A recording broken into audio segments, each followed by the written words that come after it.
Hydrogen chapter ये NCERT का एक इम्पॉर्टेंट चैप्टर है। तो हाइड्रोजन चैप्टर का ये लेक्चर नंबर 16 होगा और ये यूनिट 9 के अंडर में आता है। 11th क्लास जो है 11th क्लास में ये यूनिट 9 एनसीईआरटी का चैप्टर है।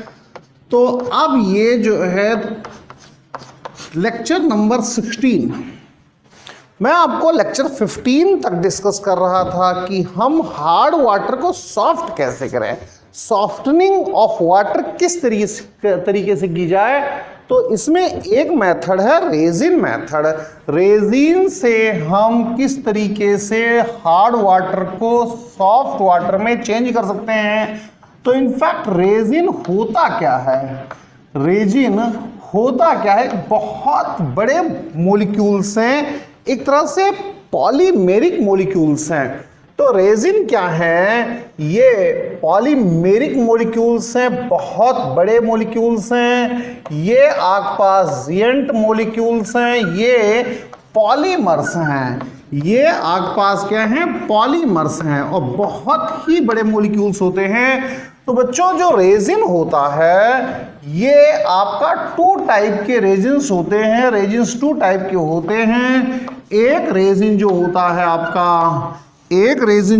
आपका वो नेचुरल रेजिन होता है, नेचुरल रेजिन होता है।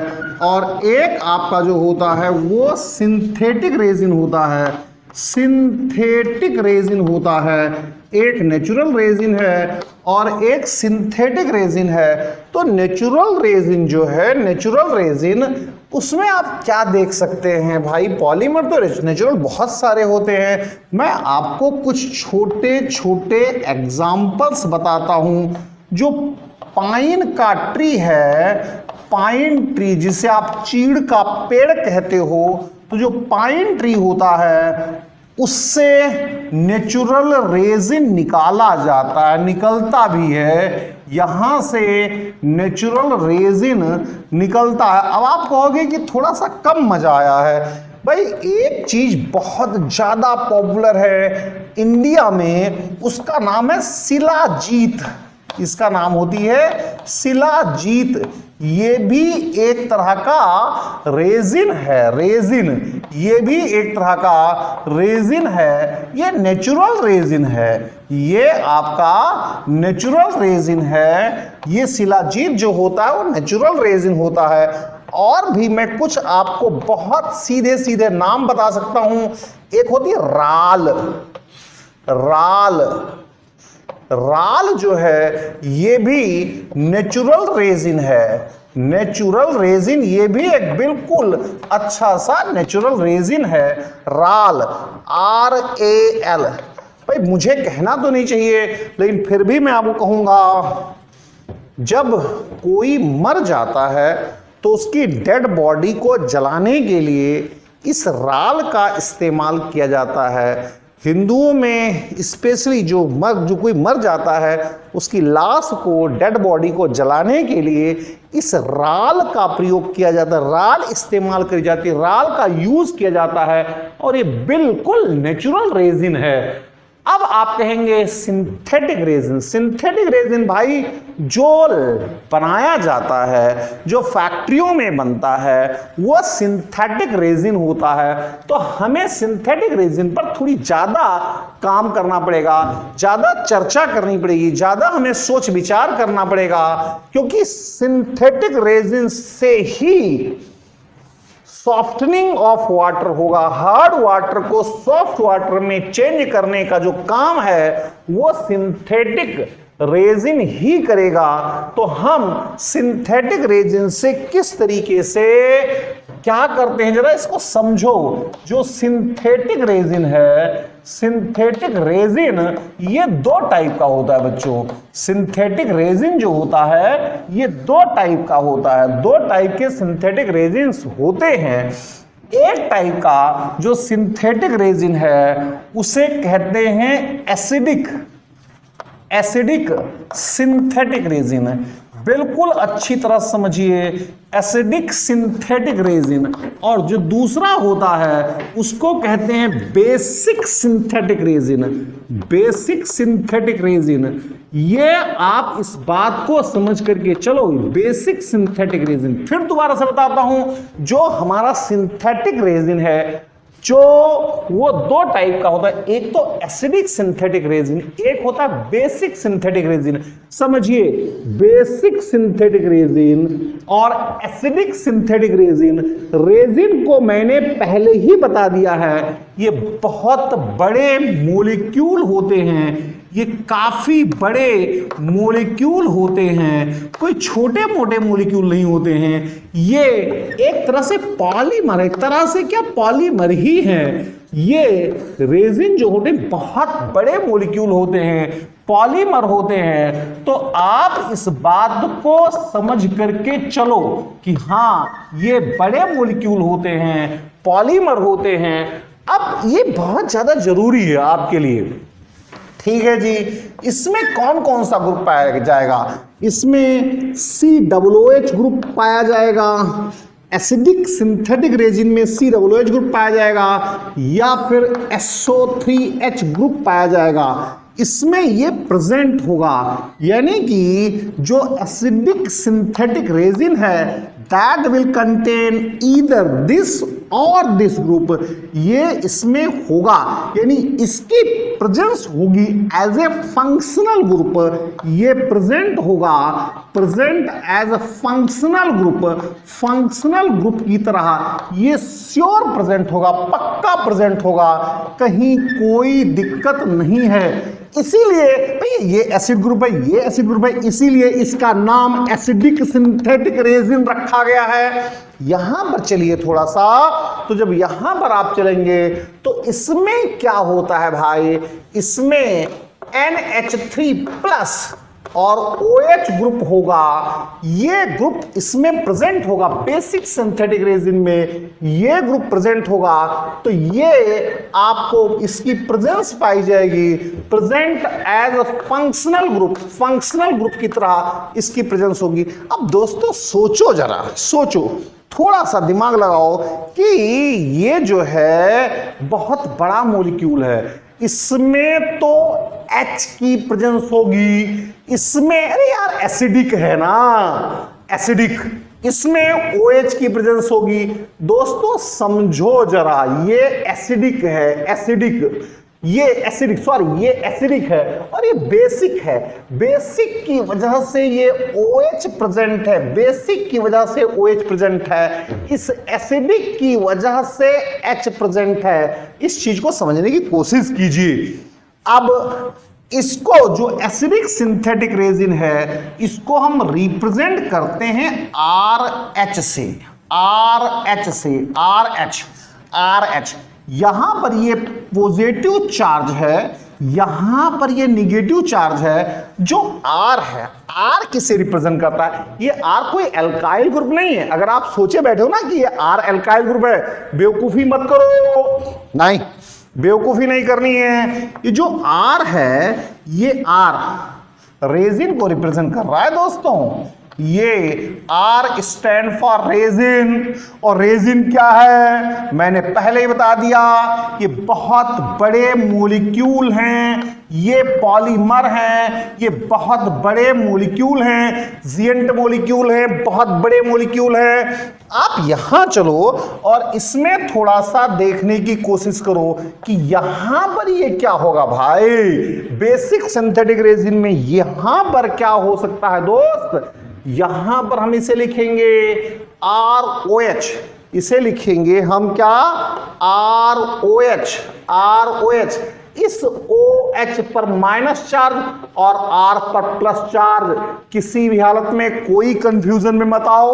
जो ये R है, ये जो R है, ये अल्काइल ग्रुप के लिए नहीं है भाई। बहुत बच्चे बहुत सब कुछ कंफ्यूजन में रहते हैं। ये अल्काइल ग्रुप के लिए किसी भी हालात में नहीं है, ये रेजिन के लिए है।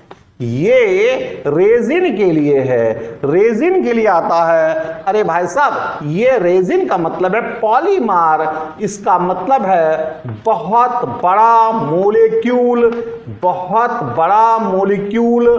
अब आप इस बात को समझो कि आखिर ये एसिडिक सिंथेटिक रेजिन काम क्या करेगा, सॉफ्टनिंग कैसे करेगा, ये बेसिक सिंथेटिक रेजिन सॉफ्टनिंग कैसे करेगा, काम कैसे करेंगे, इस बात को मैंने एस्टैब्लिश कर दिया है कि जो एसिडिक सिंथेटिक रेजिन है इसे RH से रिप्रेजेंट करेंगे। R यहां पर किसी भी हालात में अल्काइल ग्रुप को रिप्रेजेंट नहीं करता है, ऐसे ही R यहां पर ROH में R अल्काइल ग्रुप को रिप्रेजेंट नहीं करता है, बड़े ग्रुप को रिप्रेजेंट करता है।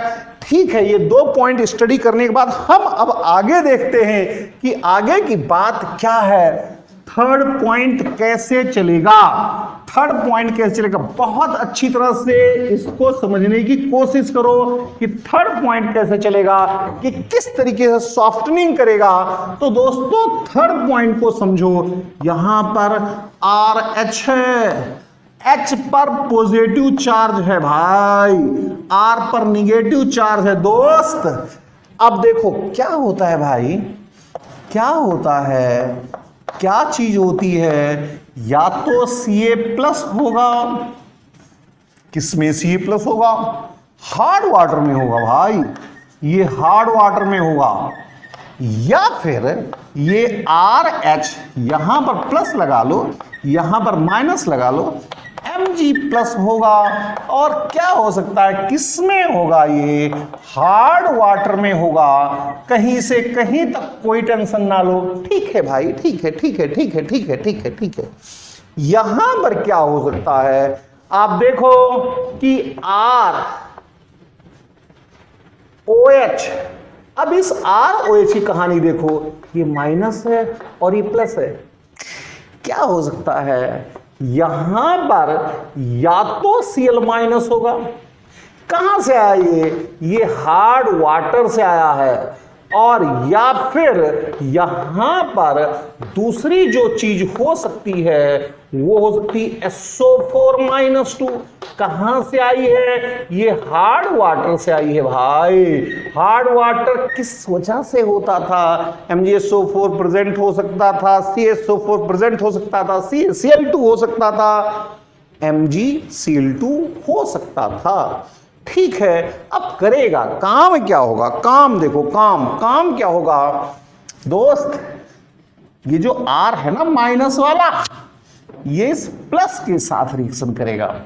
गजब की कहानी है, ये जो R है ना, ये प्लस वाला, ये माइनस वाला, ये इस प्लस के साथ रिएक्शन करेगा। ऐसे ये जो माइनस वाला है ना R, ये प्लस से रिएक्शन करेगा। 2 लगा लो बैलेंसिंग के लिए, पहले ही लगा लेते हैं। और यहां पर क्या बनेगा, यहां बनेगा CaR2, यहां पर क्या बनेगा MgR2। ये एक तरह का सॉल्ट है दोस्त, एक तरह का सॉल्ट है, ये एक तरह का सॉल्ट है, सॉल्ट है, सॉल्ट एक तरह से सॉल्ट ही तो बन गया यार। और प्लस क्या आएगा, 2H आएगा, समझिए, और प्लस क्या आएगा, 2H आएगा। ये तो पानी में घुला रहेगा, ये भी पानी में घुला रहेगा, लेकिन ये चीज पानी में अब घुली हुई नहीं रहेगी, ये इनसोल्यूबल हो गया, ये नॉन सोल्यूबल हो गया, ये प्रेसिपिटेट की तरह से, सॉलिड की तरह से नीचे बैठ जाएगा, ये सॉलिड की तरह से नीचे बैठ जाएगा। छान दोगे, फिल्टर कर दोगे तो ये सॉलिड निकल जाएगा। यानी आप इसका रिमूवल फिल्टरेशन से कर सकते हैं, इसका रिमूवल फिल्टरेशन से कर सकते हैं, या रिमूव्ड बाय फिल्टरेशन। आप इसको चाहो तो रिमूव्ड बाय फिल्टरेशन, फिल्टर कर दो, तो ये रिमूव हो जाएगा, कहीं कोई दूर दूर दूर दूर तक कोई दिक्कत नहीं है, फिल्टर करके रिमूव हो जाएगा। बचेगा क्या? ये एसिड ही तो बचेगा, कुछ बचता ही नहीं है, एसिड ही तो बचेगा। अब देखते हैं दोस्तों यहां पर क्या होता है, यहां पर क्या रिएक्शन होती है। घबराओ मत, ये R+ है, मैंने पहले बता दिया अल्काइल ग्रुप नहीं है, ये Cl है, ये बनाएगा RCl, बिल्कुल सॉलिड की तरह से अलग हो गया। प्लस क्या बनेगा? OH-, कुछ है ही नहीं, ये घुला रहेगा, इसकी टेंशन मत लो भाई। निकालना जो था, यहां से कैटायंस निकल रहे हैं, यहां से एनायंस निकल रहे हैं, इसको ले जाओ ना किसके साथ? इसके साथ, तो R2SO4 बना दो, बिल्कुल मत घबराओ, ये सॉलिड की तरह से अलग हो गया।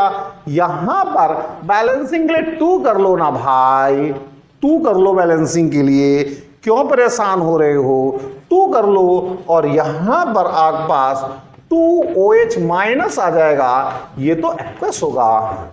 ये सॉलिड जो हैं इन्हें आप फिल्टर करके बाहर निकाल सकते हो। तो रिमूव्ड बाय फिल्ट्रेशन, आप इसे फिल्टर करके बाहर निकाल सकते हो। रिमूव्ड बाय फिल्ट्रेशन, फिल्टर करके आप इन्हें बाहर निकाल दो, ठीक है, निकल गया निकल गया निकल गया।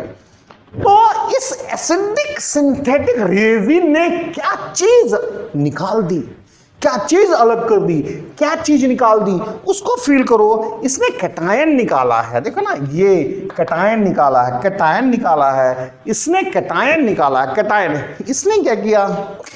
एनायन निकाल दिया। अरे MgSO4 था ना भाई, MgSO4 था, तो MgSO4 का Mg इसने निकाला, SO4 इसने निकाला, CaCl2 था, Ca इसने निकाला, Cl इसने निकाला।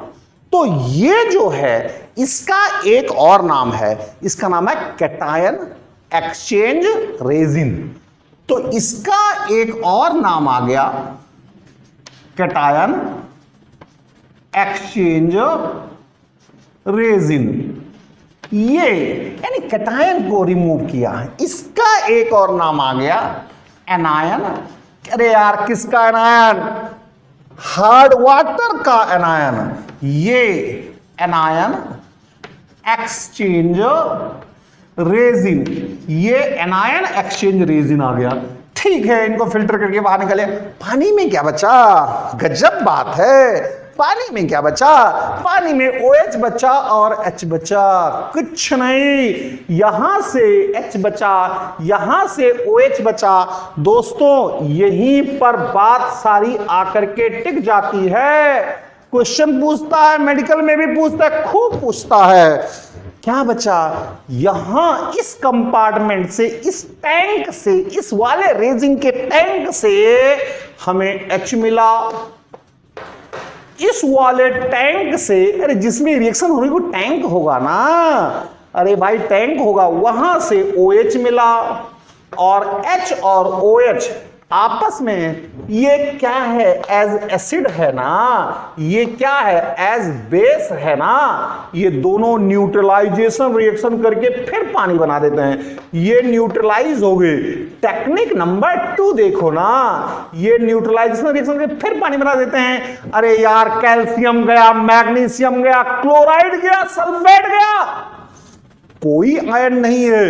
यानी ये ऐसी टेक्निक है जिसमें, जिसके बाद सॉफ्ट, ऐसा वाटर सॉफ्ट हो जाता है जिसमें कोई आयन नहीं बचता, कोई आयन बचता ही नहीं है। इसीलिए इससे जो पानी मिलता है उसे डीआयोनाइज्ड, यहां से जो पानी मिलेगा उसे हम कहेंगे डीआयोनाइज्ड वाटर। कोई आयन नहीं है, ना कैल्शियम है, ना मैग्नीशियम है, ना क्लोराइड है, ना सल्फेट है, कोई आयन है ही नहीं, इसलिए डीआयोनाइज्ड। या फिर इसमें मिनरल नहीं बचते, कोई मिनरल नहीं है इसमें। कहीं मिनरल देख रहे हो यार? कैल्शियम तो निकाल दिया, सब कुछ निकाल दिया, तो ये डीमिनरलाइज्ड, वाटर मिलेगा, यानी बिल्कुल बढ़िया first class demineralised deionised water मिलेगा। यहां से हम डीमिनरलाइज्ड डी आयोनाइज्ड वाटर हम निकालते हैं, इतना ज्यादा सॉफ्ट हो जाता है कि इसमें कोई मिनरल नहीं बचता है, कोई भी आयन नहीं बचता है, बस रहता है केवल H2। अरे यार, इस कंपार्टमेंट से इस टैंक से H मिला था, इस कंपार्टमेंट से इस टैंक से OH मिला था, दिक्कत क्या है? दोनों ने न्यूट्रलाइजेशन रिएक्शन कर दी, सारे आयन खत्म। इसे तो फिल्टर करके आपने पहली बार निकाल दिया था, सॉलिड था फिल्टर करके बाहर निकाल दिया, ये सॉलिड था फिल्टर करके बाहर निकाल दिया, खत्म मामला। अब आगे की कहानी देखते हैं कि भैया जो ये रेजिन का नाश कर दिया है तुमने, कि छान छान के बाहर निकाल दिया है, ये रेजिन, सिंथेटिक रेजिन, ये इतनी अनोखी चीज, इतनी कीमती चीज, ये भैया बाहर नहीं आनी चाहिए, ना ना ना ना ना ना ना ना ना ना, बिल्कुल नहीं। तो जो ये एग्जॉस्टेड रेजिन है जो आपने बाहर निकाल दिया है, इस एग्जॉस्टेड रेजिन से फिर दोबारा से इस्तेमाल में आना ही चाहिए। ये जो हम कहेंगे हम रीजनरेट करें रेजिन को, तो हम कहेंगे रीजनरेशन ऑफ रेजिन। हम रेजिन को दोबारा से कैसे रीजनरेट करें, तो हम कहेंगे regeneration of resin, regeneration of resin. Resin को हम दोबारा से कैसे बनाएं? क्या था भाई, किसकी फॉर्म में था भाई? ये कुछ ऐसे था, CaR2 था, MgR2 था। कहां से मिला था ये कटायन एक्सचेंज कंपार्टमेंट से मिला था भाई, जो मैंने इधर लिख रखा था, कटायन एक्सचेंज कंपार्टमेंट से मिला था भाई, जो मैंने लिख रखा था। यहां क्या था, RCl था दोस्त, RCl। ये सॉलिड की तरह से बाहर निकला था, छान करके बाहर निकाला था आपने, ये सॉलिड की तरह से बाहर निकला था, छान करके बाहर निकला था, सॉलिड की तरह से बाहर निकला था, छान करके बाहर निकला था।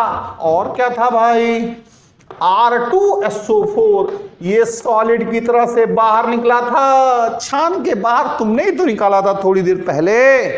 क्या किया जाए, क्या किया जाए? इसमें थोड़ा एसिड डाल दो, थोड़ा सा एसिड डाल दो, ये थोड़ा एसिड डाला, यहां थोड़ा एसिड डाल दो, ये थोड़ा एसिड डाला, यहां पर थोड़ा सा बेस डाल दो, यहां पर थोड़ा सा बेस डाल दो, एल्कली डाल दो, बेस डाल दो, यहां थोड़ा सा बेस डाल दो, एल्कली डाल दो, बेस डाल दो, कोई दिक्कत नहीं है, कोई दिक्कत नहीं है। ये Ca+ था भाई, Ca+2 था, ये आपस में रिएक्ट करेगा और बनाएगा क्या, 2RH। फिर लो जबरदस्त रेजिन फिर बनके तैयार, Ca+2, जबरदस्त रेजिन फिर बनके तैयार, Ca+2। और क्या है, यहां से 2RH, जबरदस्त रेजिन फिर बनके तैयार, कोई दिक्कत नहीं, कोई परेशानी नहीं, कोई परेशानी है ही नहीं, ये रेजिन बनके तैयार, ये रिएक्शन करेगा और प्लस क्या बनाएगा, Mg+2। यहां पर भी देख लो यार, कोई परेशानी नहीं है। अरे यार, ये माइनस से थोड़ी माइनस रिएक्शन करेगा, कहीं माइनस से माइनस रिएक्शन करता है, कभी नहीं करेगा, प्लस के साथ रिएक्शन करेगा, ये माइनस बनाएगा ROH, लो भाई रेजिन तैयार, प्लस Cl-, फिर दोबारा से यहां पर ये माइनस है, माइनस माइनस से रिएक्शन करेगा, ये इससे रिएक्शन करेगा, अरे यार ये प्लस है ना, यहां पर ये इससे रिएक्शन करेगा, 2ROH और प्लस SO4-2, दोबारा से ये रेजिन तैयार। तो रीजनरेट भी कर सकते हैं। Thank you very much, thanks a lot.